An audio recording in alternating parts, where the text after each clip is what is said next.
Paz do Senhor Jesus, meus irmãos, que Jesus abençoe sua vida, abençoe sua casa, abençoe sua família, abençoe seu dia, seu trabalho, que Deus te dê sabedoria, discernimento para tomar as decisões certas, decisões essas que devem ser tomadas com prudência, com paciência e com reflexões, né? É preciso refletir antes de agir. Eu estou aqui no trânsito, né, e refletindo sobre algo. Normalmente isso me acontece muito, quando estou principalmente na rua, porque é na rua que nós enxergamos tantas coisas, e então o Senhor nos mostra, nos dá a sua revelação por meio da sua palavra sobre situações que ocorrem no dia a dia da vida das pessoas. Irmãos,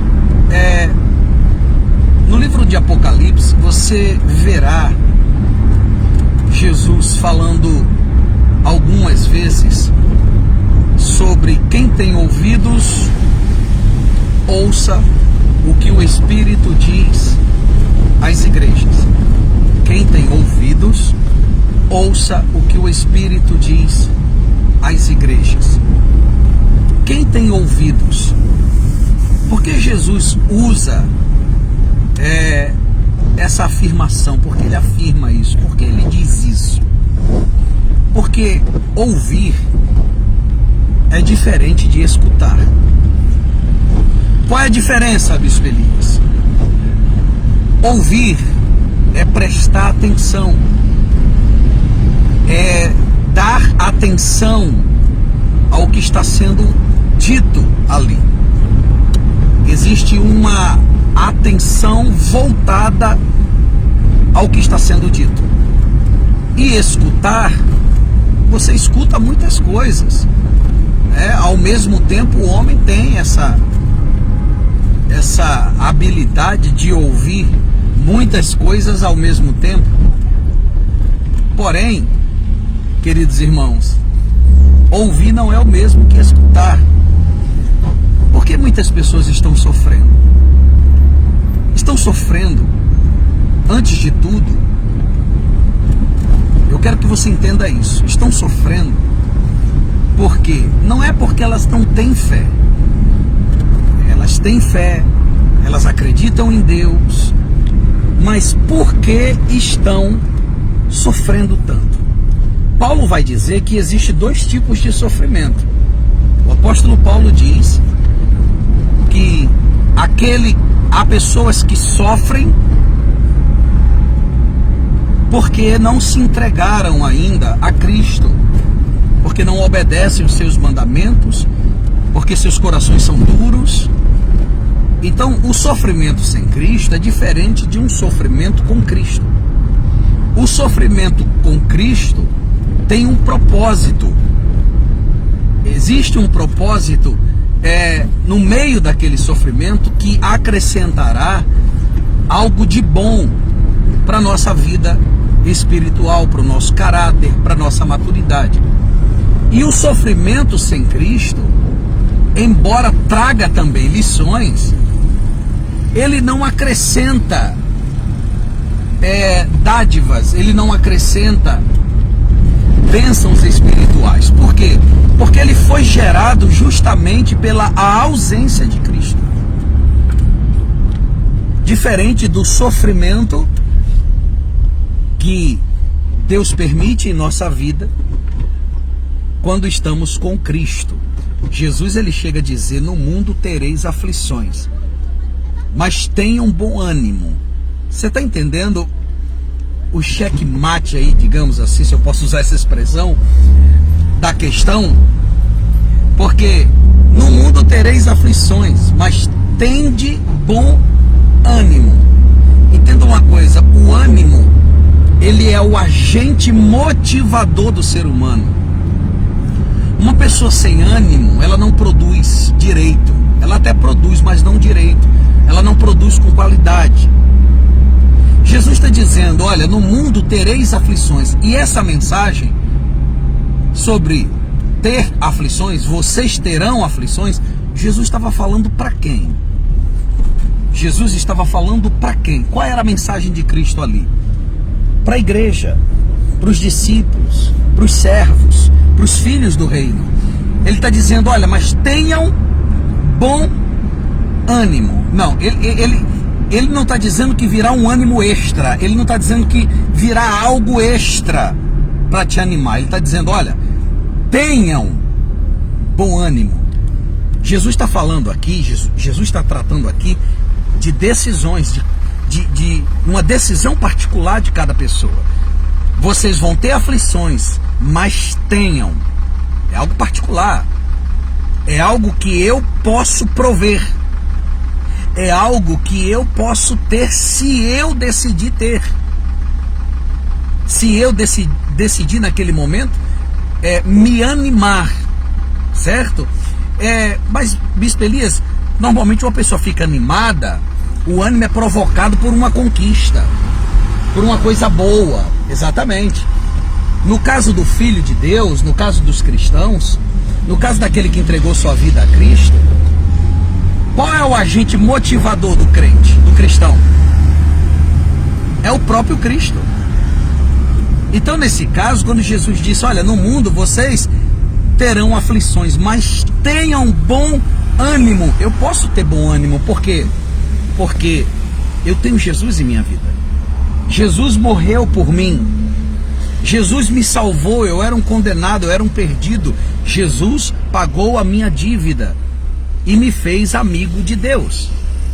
Então, Jesus não está falando para quem ainda não reconhece a cruz. Jesus está falando para quem o reconhece como Salvador, para quem se entregou a Ele. Ele está dizendo, no mundo tereis aflições. O que é aflições? É sofrimento, é angústia, são dias maus. Mas ele está dizendo, tenham ânimo. Ou seja, ele diz, eu também venci o mundo, ou eu venci o mundo. Jesus está mandando uma mensagem clara para a igreja. Se eu venci, vocês também podem vencer, porque vocês estão comigo e eu estou com vocês.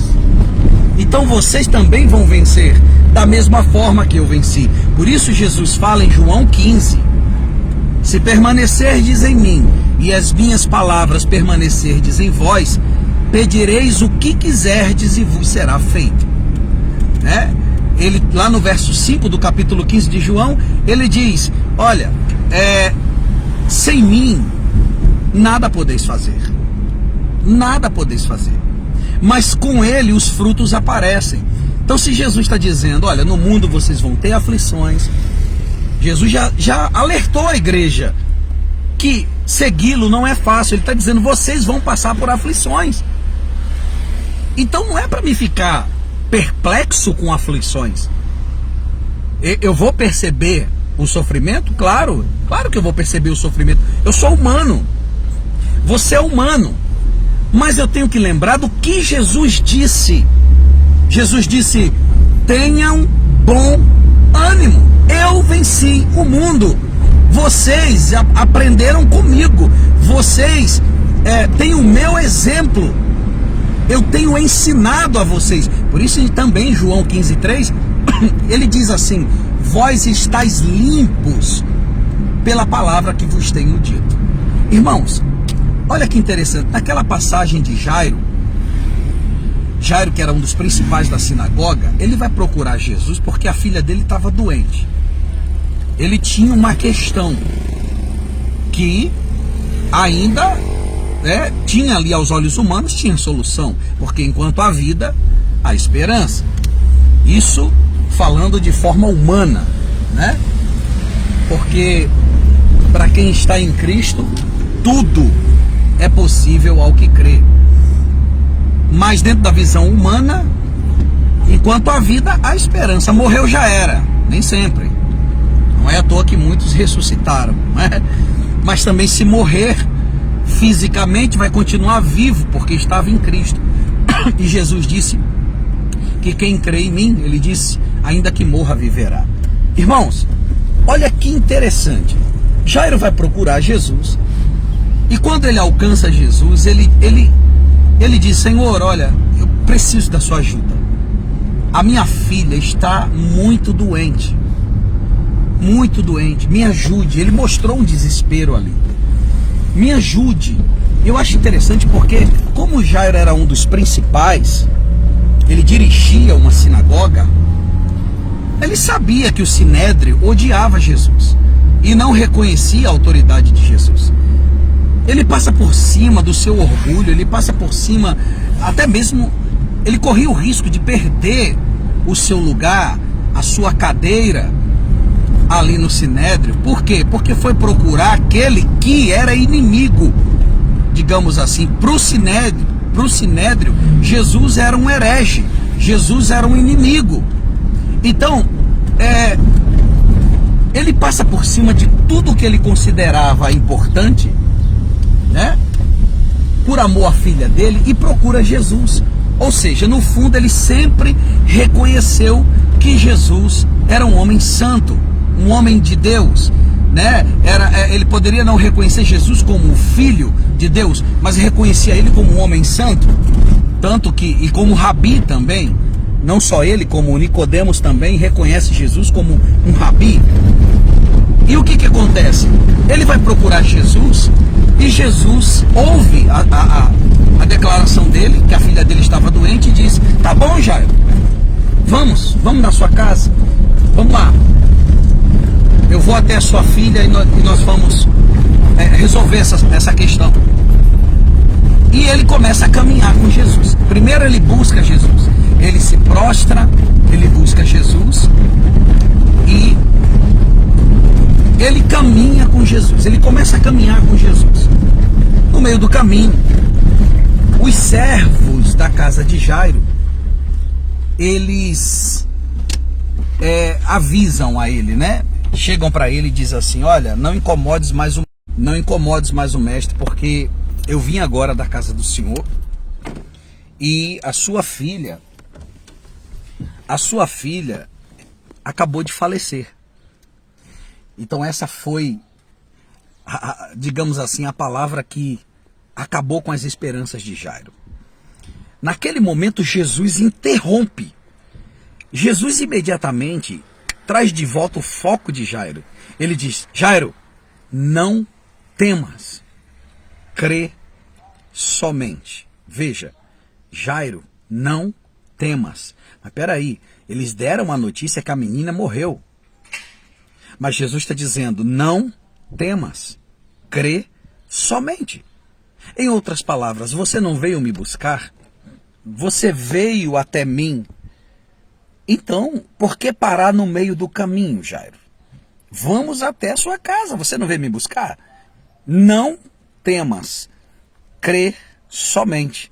Jairo recebeu aquela palavra em seu coração ali, sabe? Ele foi tão fortalecido por aquela palavra de Jesus que ele continua o percurso. Ele quase para, mas ele vai, ele ouve Jesus e continua o percurso.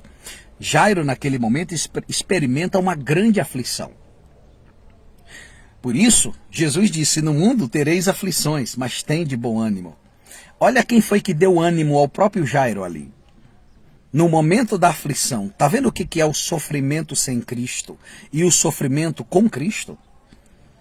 Imagine só se ele recebe aquela notícia e ele não estivesse na presença de Jesus. Como que ficaria a cabeça daquele pai? Mas ele simplesmente, ele tinha Jesus ali. E porque ele tinha Jesus ali com ele, ele não parou no meio do caminho.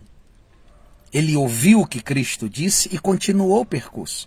Quando ele chega na casa dele, tinha os tocadores de flautas, aquelas pessoas que eram, na verdade, eram contratadas, né, para cortejos fúnebres. E essas pessoas estavam chorando, lamentando a morte da menina. Jesus então diz para eles assim: por que vocês estão chorando? Por que vocês se lamentam? A menina não está morta, a menina dorme. E agora, as mesmas pessoas que, entre aspas, estavam chorando, lamentando a morte da menina, agora começam a rir e a caçoar de Jesus. Por que eles fazem isso? Porque tinha médicos ali. Tinham médicos ali. E os médicos constataram a morte da filha de Jairo. Só que eles não entenderam o que Jesus estava dizendo. Porque quem é da terra fala das coisas da terra. E quem é do céu fala das coisas do céu. Uma coisa é alguém que tem a natureza da terra tentar entender as coisas espirituais. E outra coisa é alguém que tem a natureza divina, que tem discernimento para entender situações espirituais. Por isso que em 1 Coríntios capítulo 2, verso 14, o apóstolo Paulo vai dizer que o homem natural não entende as coisas do Espírito de Deus, porque para ele essas coisas são loucuras. Agora escute essa. Jesus então diz, olha, Jairo, manda esse pessoal embora. Tira todo mundo daqui. Eu quero que fique apenas aqui os discípulos comigo, os 2 discípulos, você, sua esposa, o resto manda embora. E a Bíblia diz que eles fizeram sair o alvoroço na casa de Jairo, foi embora. Depois que o alvoroço parou ou passou, permaneceu apenas as pessoas que realmente tinham interesse no bem-estar da criança. Os pais e Jesus, o Salvador.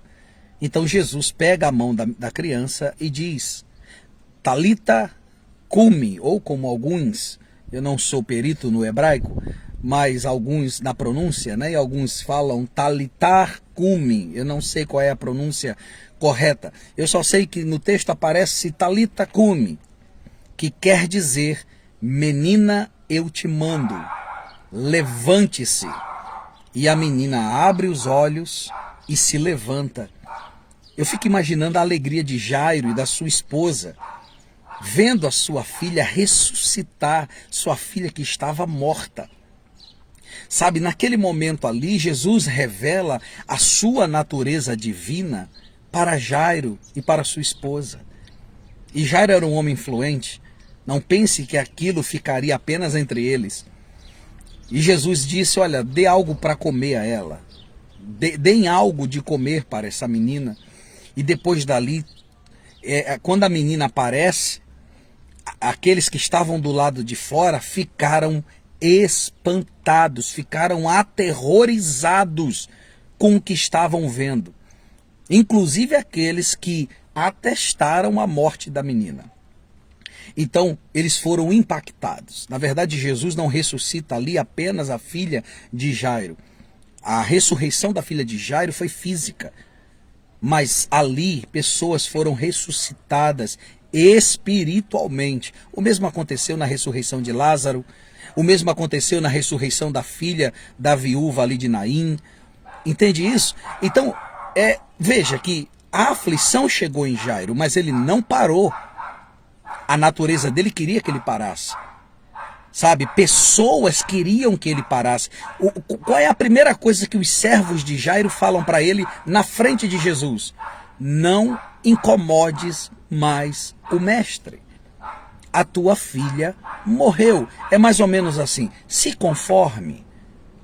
Tá? Não adianta você estar buscando a Deus, fazendo orações. Se conforme com essa situação.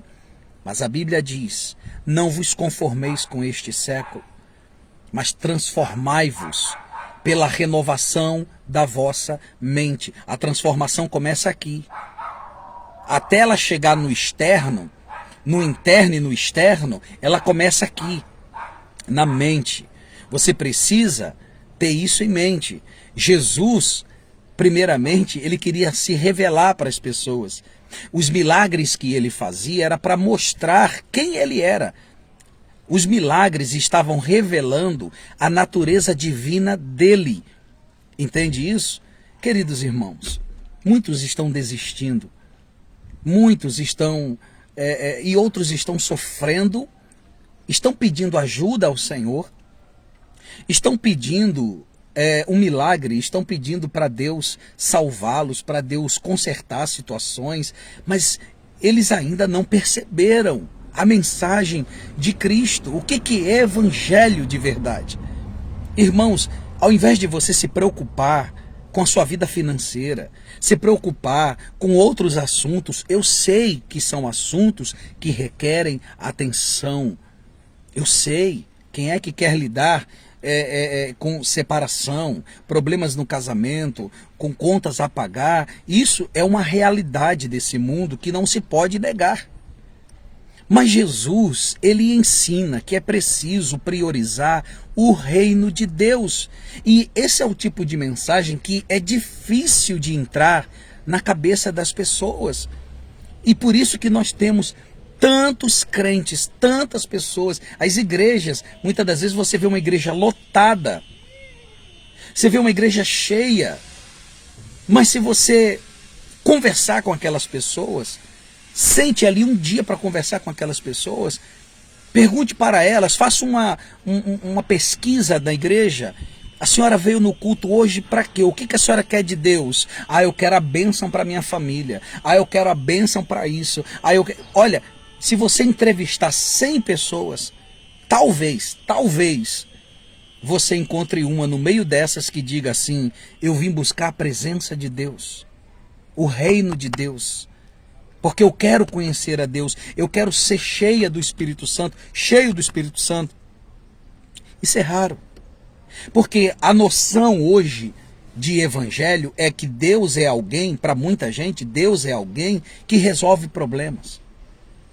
Muitos não o enxergam como ele realmente é. Deus quer ser seu amigo. Deus quer ser seu pai. Deus quer se relacionar com você. Deus, ele quer essa interação. Deus, ele quer que você confie nele, que você o ame. É isso que faz de uma pessoa um verdadeiro adorador. É amar a Deus pelo que ele é e não pelo que ele pode fazer. Se eu chego na presença de Deus e todas as vezes que eu venho à presença dele é para colocar diante dele o que eu preciso, necessidades desse mundo, eu ainda não o conheço. Eu ainda não o conheço. Eu conheço apenas um Deus que provê. Eu não conheço um Deus que é Salvador, um Deus que é Rei eterno, um Deus que é Pai eterno, um Deus que quer ser meu amigo. Queridos e amados irmãos, esse é o verdadeiro evangelho, essa é a verdadeira mensagem, entender o que Cristo fez por você. Jesus morreu por você, é a maior demonstração de amor que existe, ele morreu por você, aquela cruz era para você. Você estava condenado, eu estava condenado. Isso está lá na carta aos Romanos, no capítulo 5. Paulo vai dizer que nós éramos inimigos de Deus. Então, muitas das vezes, por que esperamos o avivamento e o avivamento não acontece? Porque Deus não vai se revelar para quem não quer conhecê-lo. Porque o avivamento é Deus se revelando a uma nação. Você acha que Deus vai se revelar para quem não quer conhecê-lo? Deus tem visto pessoas que querem conhecer suas bênçãos. Pessoas sedentas por vitórias. É por isso que você encontra tantas lives por aí, né, de milhares de pessoas assistindo essas lives, porque só se fala em vitória. Só se fala em vitória. Olha, não ligue para o que as pessoas estão dizendo. Deus vai virar a página. Deus vai fazer isso. Deus vai te dar honra na frente dos teus inimigos. Você vê que a pessoa nem para analisar que a pessoa que está pregando ali não conhece de fato o evangelho. Porque como é que eu escuto alguém, eu digo que eu sou cristão, e eu estou escutando alguém que está dizendo assim: Deus vai envergonhar, aqueles que querem a tua derrota serão envergonhados. Pessoas que querem a sua derrota verão a tua vitória. Um evangelho vingativo. Você acha mesmo que Deus vai te honrar só para as pessoas que querem o teu mal verem essa vitória e se sentirem humilhadas? Você acha que Deus não ama essas pessoas? Você acha que Deus vai te honrar para que outras se sintam humilhadas? Quando que a igreja de Jesus vai crescer, irmãos? Quando que nós vamos parar de ser narcisistas que só pensa no próprio umbigo, só olha para si, cristãos egocêntricos que acham que o mundo gira em torno deles? E aí eles ficam pregando, olha, serão envergonhados, Deus vai abater. Meu Deus! O Senhor quer salvar a humanidade. Sim, Ele permite processos difíceis, Ele permite dores nessa vida, justamente para que o ser humano venha vê-lo, venha enxergá-lo. Entende isso? E aí as pessoas estão tão desesperadas por vitória que elas não prestam atenção. E Deus vai mudar a tua história. Deus vai virar a página. Deus vai pegar o papel de baixo e vai botar em cima. E a igreja, essa é a igreja do Brasil. Não estou generalizando. Ainda tem um manancial. Ainda tem um pequeno grupo, né? Manancial não, perdão. Um remanescente. Esse remanescente é aquelas pessoas que não dependem desse tipo de mensagem. Não são movidas por vitórias. Não são movidas por respostas. Não são pessoas interesseiras. São pessoas que amam a Deus. São pessoas que buscam o reino. São pessoas que enxergam Jesus como seu Salvador. Elas entendem o que ele fez na cruz do Calvário. Nós temos esse remanescente no Brasil, mas a maioria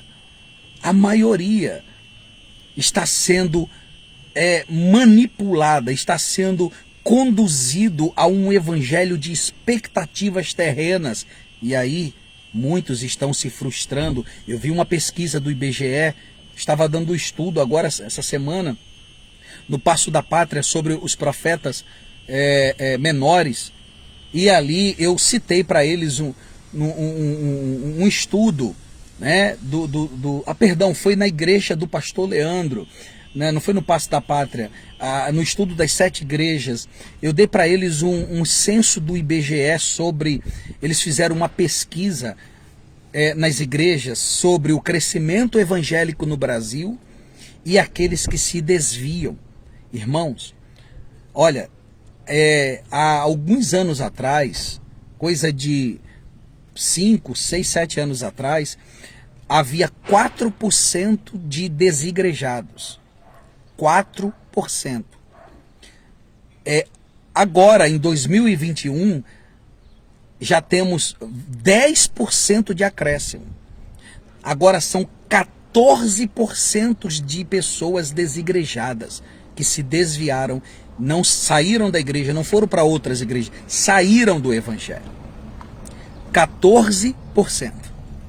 Isso não sou eu que estou dizendo, foi um censo feito pelo IBGE, tá certo? Sabe o que é isso? Frustrações.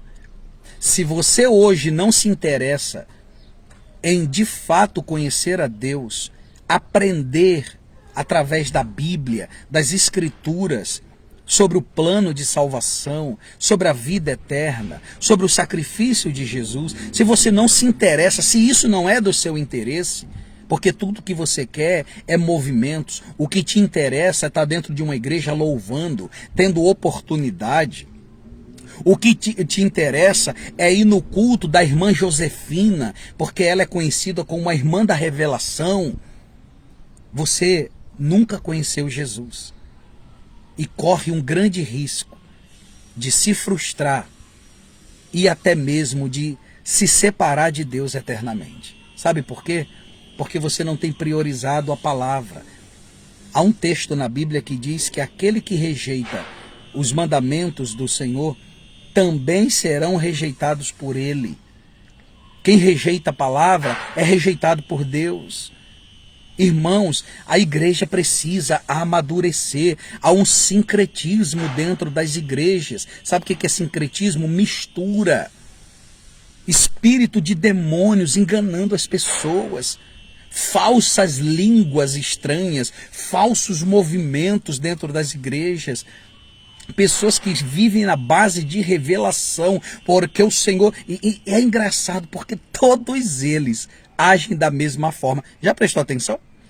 É o mesmo comportamento?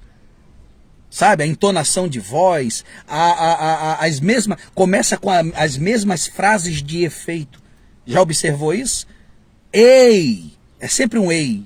Ei, o Senhor te diz. As pessoas, eu não estou dizendo, gente, pelo amor de Deus, que não existe profeta.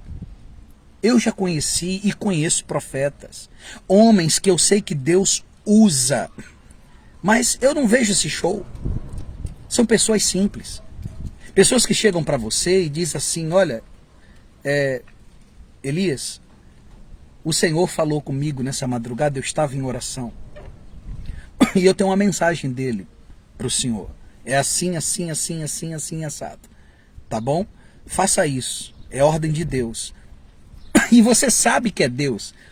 Porque são coisas muito específicas. Não é número de RG, não é CPF. Deus não está interessado no teu CPF, nem no teu RG. Deus não está interessado. Irmãos, vamos crescer. Mas Deus vai revelar, viu? Já que eles gostam tanto de falar de revelação, escute o que eu estou dizendo hoje. Eu não sei nem que data é hoje.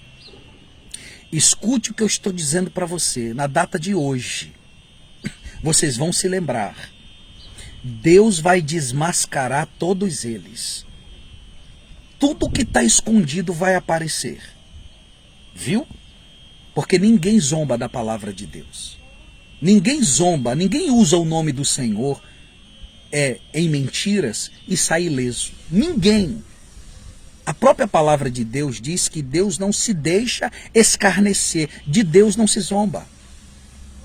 Então, é muita ousadia, é o tempo todo no culto. Deus falou, Deus me disse, Deus falou, Deus manda te dizer, Deus manda te dizer. Virou até postagem do Instagram, Deus manda te dizer.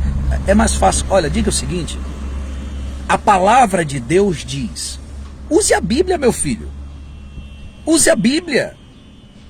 Mas não, tem que mostrar um ar de superioridade, tem que mostrar é como se, não, eu sou íntimo de Deus, Deus conversa comigo. Se Deus conversa com você, eu fico muito feliz, de verdade, eu fico muito feliz, isso é um grande privilégio. Mas se Deus não tem conversado com você, se o que sai da sua boca é mentira, você vai pagar um preço. Você vai pagar um preço, tão certo como vive o Senhor. E agora eu falo no nome dele. Você vai pagar um preço. Então, o meu conselho, pare de falar. Se Deus falou, fale. Se Deus realmente falou, vá em frente, fale, passe, transmita, seja arauto de Deus.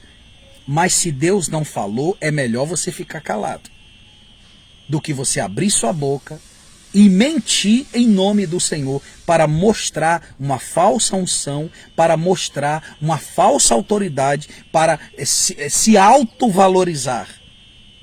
Sabe, irmãos, esse é o quadro do Evangelho do Brasil. Cristãos que não sabem lidar com aflições. Por quê? Porque a base desses cristãos são músicas. Vivem à base de músicas. Eu vejo em muitas igrejas, não todas, mas muitas igrejas aqui de Natal, Rio Grande do Norte, eu vejo isso, irmãos. Você vai numa igreja, se canta 30 hinos. Aí na hora da palavra, o pastor chega para você e diz, o senhor tem 20 minutos. É um absurdo isso. O que eles fazem com a palavra de Deus é um absurdo. É uma rejeição com a palavra de Deus. A palavra de Deus é a única que tem o poder de transformar a vida do ser humano. Louvor não muda a vida de ninguém. Louvor edifica. O que é edificar? Ela ajuda na construção da tua vida espiritual. O louvor, ele tem seu efeito espiritual sobre a tua alma, né? Você se torna mais sensível à presença de Deus. Mas o que transforma não é louvor, é a palavra de Deus. Então as pessoas precisam abrir a Bíblia. As pessoas precisam se dedicar à palavra do Senhor. e entender quem é Cristo. Quem é Cristo? Meu Deus, olha, se o Senhor me desse um dia a condição de fazer um comunicado em que todo mundo me assistisse, isso seria uma honra para mim. Uma honra. Para mim, que eu digo assim, seria um privilégio, a glória de Deus, mas uma honra poder transmitir essa mensagem de forma mundial, para que as pessoas venham aprender o que é evangelho. Pessoas que estão perdendo seu tempo, fazem campanhas em cima de campanhas para terem suas vidas mudadas, transformadas. Entenda, irmãos, presta atenção nas palavras de Jesus. Buscai em primeiro lugar o reino de Deus e a sua justiça. As demais coisas vos serão acrescentadas. Eu vou te explicar. Quando você prioriza o reino, quando você busca o reino de Deus, o que é buscar o reino de Deus? Tem gente que não entende isso. Primeiro, o representante do reino é o Espírito Santo. É buscar nascer de novo. Enquanto você não nascer de novo, você não vai entender o propósito de Deus. Você não vai entender as demais coisas. O primeiro passo é nascer, certo? O Espírito, ele tem que entrar em você. O Espírito de Deus, ele tem que selar você. É o primeiro passo. Ok? Se isso aconteceu, daqui em diante, então você terá do Espírito discernimento, sabedoria. Deus vai guiar você, Deus vai te dar direções, como fazer, onde fazer, em que tempo fazer. Você vai ser dirigido pelo Espírito de Deus. Muitos não entendem isso. E aí, eles ficam fazendo campanhas, né, pedindo a Deus coisas que eles não precisam pedir. Porque, na verdade, o evangelho, ele só se trata, ele se resume numa coisa: obediência, adoração a Deus. É o primeiro grande mandamento da Bíblia. Se você cumpre o primeiro grande mandamento da Bíblia, você vai cumprir todos os outros. Amar a Deus sobre todas as coisas. Ame o Senhor teu Deus de todo o teu coração, com toda a tua alma, de todo o teu entendimento, com todas as tuas forças. Alma, coração, entendimento, forças. Você entende isso? Quando eu me aplico em amar a Deus, quando eu busco ser amigo de Deus, quando eu busco melhorar como pessoa, defeitos todo mundo tem. Quem é que não tem defeitos? Mas essa busca pelo reino contribui para a sua mudança pessoal. Você é uma pessoa de pavio curto. Quando se busca o reino de Deus, o Espírito Santo vai moldando isso em você. O Espírito Santo vai moldando. Você lembra de Pedro? Pedro era um cara nervoso. Quando foram prender Jesus, ele puxou a espada e cortou a orelha de Malco. Mas vê quando que Pedro puxou a espada. Vê qual espada Pedro puxou depois que o Espírito Santo veio sobre ele. Vê lá, vê se Pedro puxou espada para algum agressor. Pedro não puxou espada para nenhum agressor, sabe por quê? Porque o Espírito estava nele. E o Espírito mexe na nossa estrutura. Por isso que é preciso nascer de novo. Olha uma coisa interessante. Jesus, na conversa com Nicodemos, ele diz: Nicodemos, quem não nascer da água e do Espírito não pode ver o reino de Deus. Aí Nicodemos diz assim: mas Senhor, como pode um homem sendo velho voltar ao ventre materno e nascer novamente? Aí Jesus disse o quê? Quem não nascer da água e do Espírito. Na primeira ele diz: quem não nascer de novo não pode entrar no reino de Deus. Aí ele diz: mas como é que eu, sendo velho, vou entrar no ventre da minha mãe e nascer novamente? Quem não nascer, aí Jesus explica: quem não nascer da água e do Espírito não pode ver o reino de Deus. Lá em Lucas 17, perguntaram: como saberemos o momento exato que o reino de Deus virá? Quando nós vamos ver o reino de Deus? Jesus disse: não, o reino de Deus, ele não virá de forma visível. E ele já está, aleluia, ele já está entre vocês. Ele falava do Espírito Santo. Em João 7,38 ele diz: aquele que crê em mim, eu, Jesus, quem crê em mim, como diz a Escritura, do seu interior fluirão rios de águas vivas. E dizia isto ele sobre o Espírito Santo, que até aquele momento eles não tinham recebido. O reino é isso, é representado pela pessoa do Espírito Santo.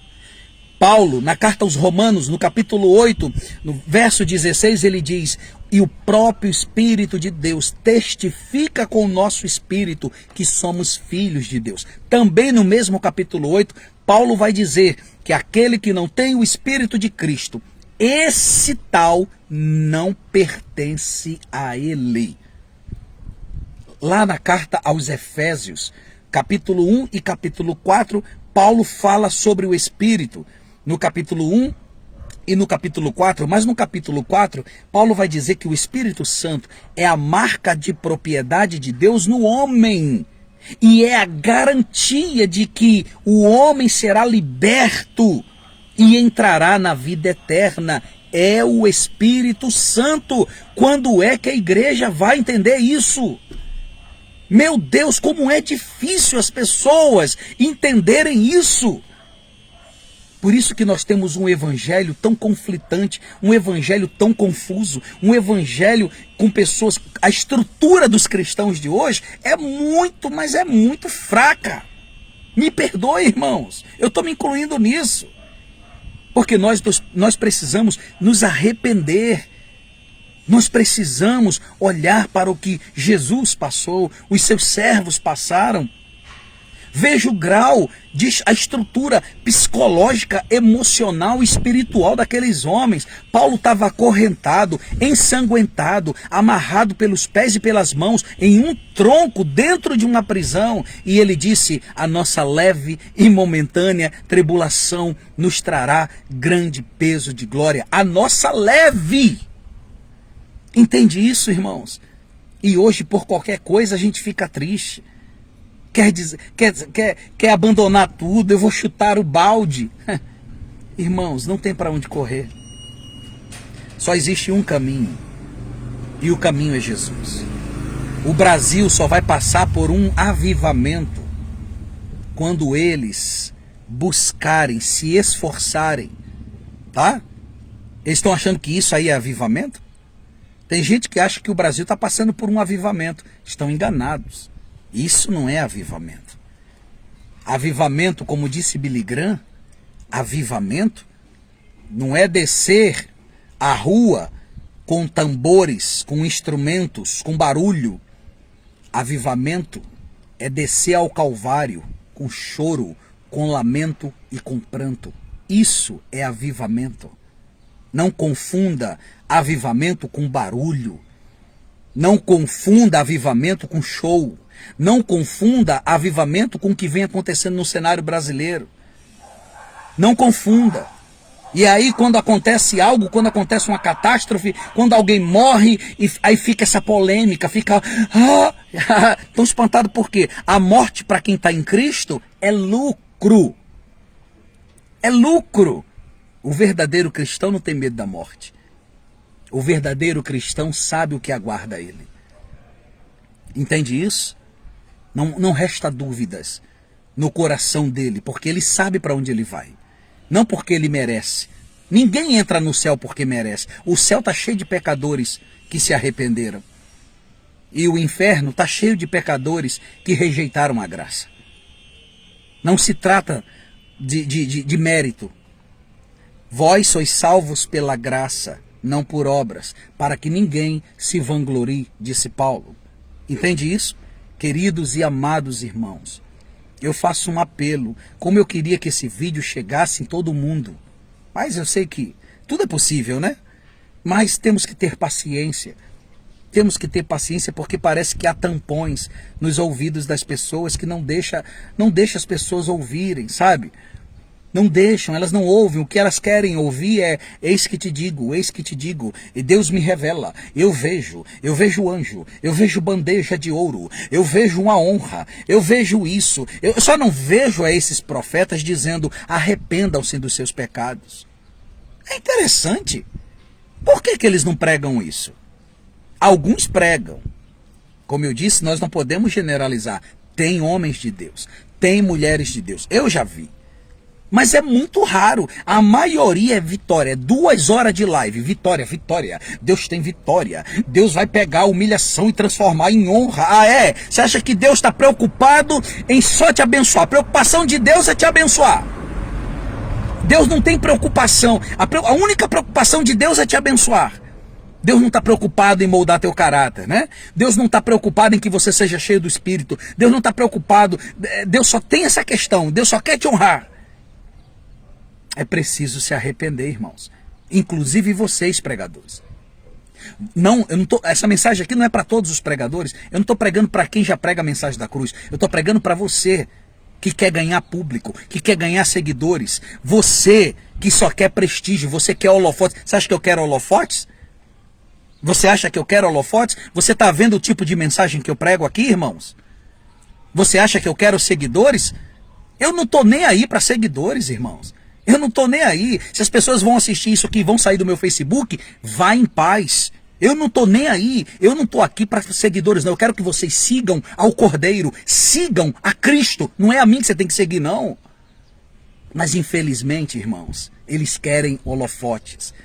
Eles não querem perder os dízimos. Eles não querem perder as ofertas. Eles não querem perder, sabe, o carisma das pessoas. E aí não pregam a verdade. São omissos, são covardes. Mas vocês serão cobrados. Viu? Agora, o senhor, a senhora, pode mudar seu ministério. Pode se tornar um verdadeiro profeta de Deus. Ao invés de ser um falso profeta, é só pregar a mensagem da cruz. Porque é isso, a mensagem profética tem 4 bases aí, ó. 4. E eu provo na Bíblia, tá bom? Se alguém quiser essas referências, eu te mostro na vida dos profetas 4 características que havia na profecia de cada um deles, seja profetas maiores ou profetas menores. Eu provo 4 itens.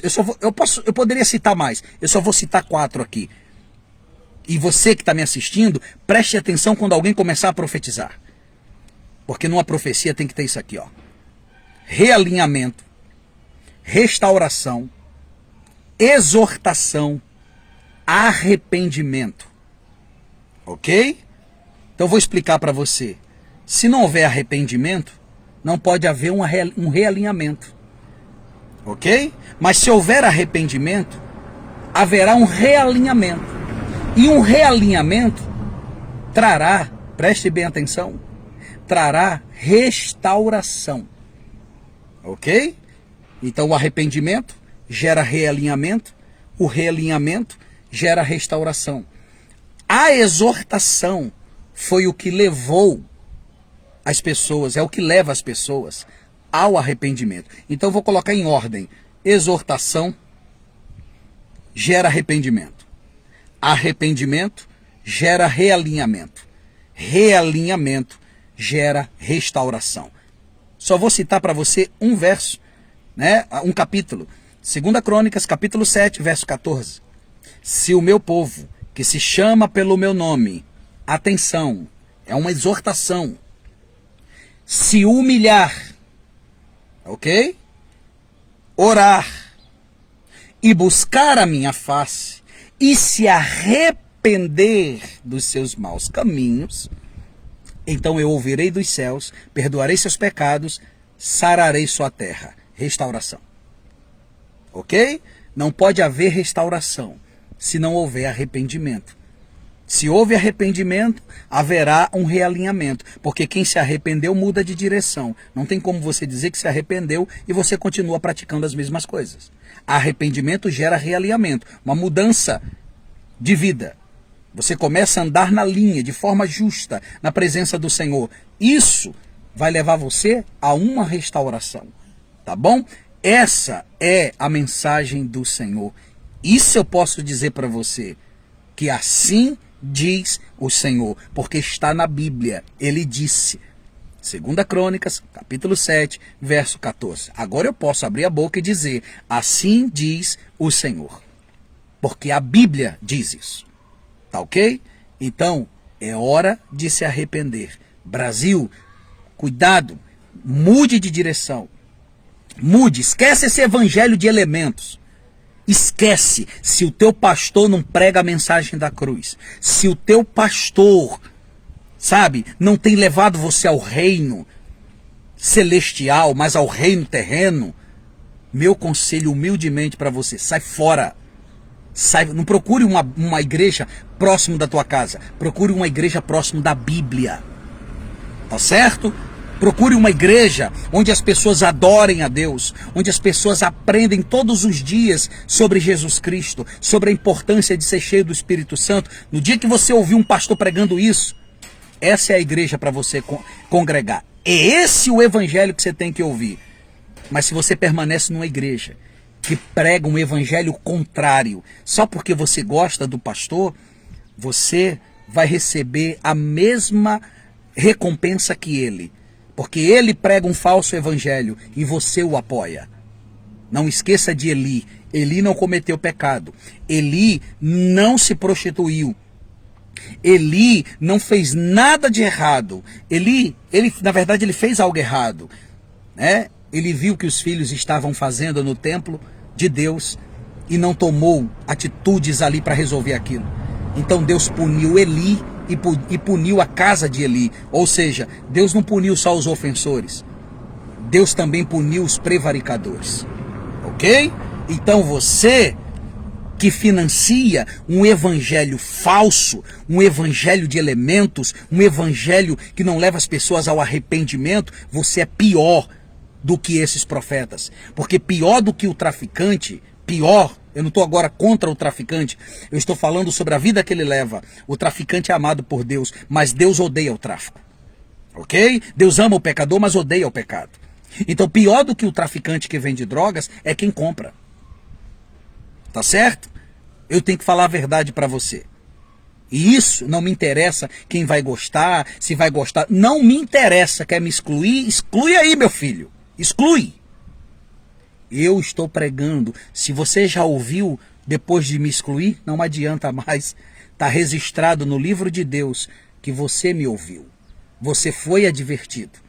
Tá bom? Então, vamos orar. Quando eu falo de arrependimento, eu estou incluído. Todos os dias eu busco arrependimento. Todos os dias eu desço à casa do oleiro e eu digo, Senhor, me perdoe, porque nós erramos. Me perdoa, eu quero ser um homem melhor, eu quero ser um marido melhor, eu quero ser um pastor melhor, eu quero ser mais amoroso, eu quero ser mais piedoso, eu quero ser mais misericordioso. Você acha que eu não estou incluso? Você acha que eu estou aqui dando uma de santarrão? Não, eu também sou pecador. Tá bom? Não vem pra cá com palavrinhas de autodefesa, menos julgamento. Não vem com essa conversinha pra cima de mim, não. Tá bom? A palavra de Deus não tem que se curvar a você, não. É você quem tem que se curvar à palavra de Deus. Tá bom? Então não vem com esse negócio, esse mecanismo, essa psicologia de autodefesa. Só Deus conhece o meu coração. E daí? O fato de Deus conhecer o teu coração vai amenizar a tua situação, é? Pois é, Ele conhece o teu coração. E Ele sabe que você tem forças para mudar, mas você não quer mudar. Tá bom? Então vamos mudar, gente, essa visão. Vamos mudar, vamos procurar, buscar patrimônios espirituais. Que legados nós vamos deixar para a próxima geração? Que legados? Né? O que nós estamos deixando para a próxima geração? Se é que haverá uma próxima geração. Se é que haverá. Né? Eu digo se é porque acredito que o Senhor, Ele vai voltar e que nós somos a última geração. Eu acredito nisso. Posso estar errado, mas eu acredito nisso. Tá bom? Então essa é a mensagem do Senhor. Para todos, sem exceção. Para mim, para você, para todos. Tá bom? No mundo tereis aflições, mas tem de bom ânimo. Eu venci o mundo. Que a paz que excede todo o entendimento, da parte de nosso Senhor e Salvador Jesus Cristo, seja com cada um de vocês. Fiquem na paz e até lá. Em nome de Jesus.